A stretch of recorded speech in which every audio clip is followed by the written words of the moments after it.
Maximilian class knights. The Nephilim were on the earth in those days.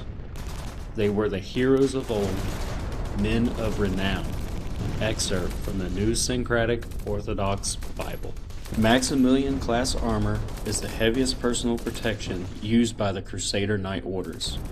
This armor has seen extensive use in sieges and battles, and it excels in confined spaces where maneuverability is less important than extraordinary protection and devastating melee power, along with the ability to bring their long-range heavy machine gun lances to bear against powerful forces and armored heretic vehicles. Each knight wearing Maximilian class armor is supported by a cadre of lay brethren, or men-at-arms, who deal with the enemy anti-armor troops and act as spotters for the knight, whose vision on the battlefield is limited.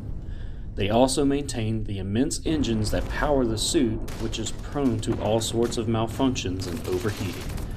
These engines have a voracious appetite for fuel, requiring constant feeding to allow these hulking battle towers to fight for any length of time.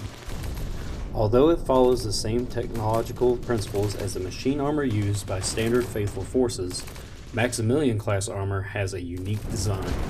Its origins lie in a military pilgrimage made to Levant based on a dream of the Stylite monk Georgi, who was granted a vision of the Pillar of Life. A major expedition combining the forces of several knightly orders was sent to find the location marked out by the Holy Stylite.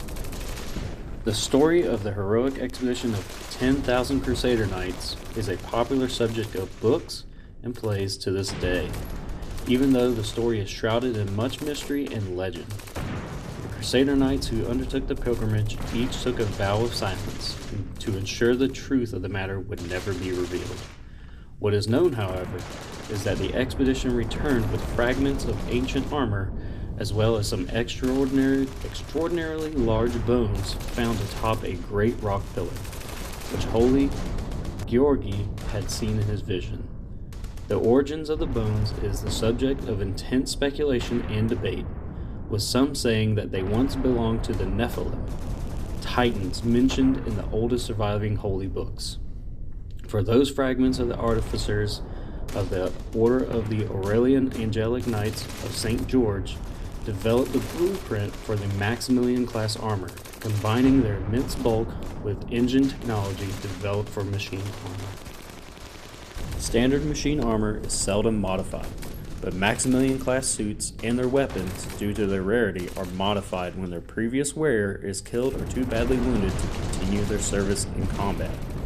A careful process of testing and spiritual questioning by the church overseers determines which of the sword brethren is granted the honor of wearing the suit. It is then modified to fit its new wearer and their fighting style, armaments, and assigned role in combat. Each such suit can have all sorts of customization, such as vermiliosite layers that protect the wearer against flamethrowers, or a self-contained breathing apparatus that shields the Crusader Knight from gas weapons.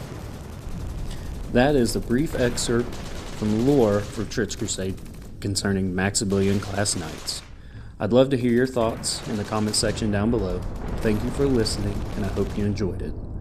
Hopefully, you were able to get some painting done in the brief time that we spent together. Carry on with the crusade.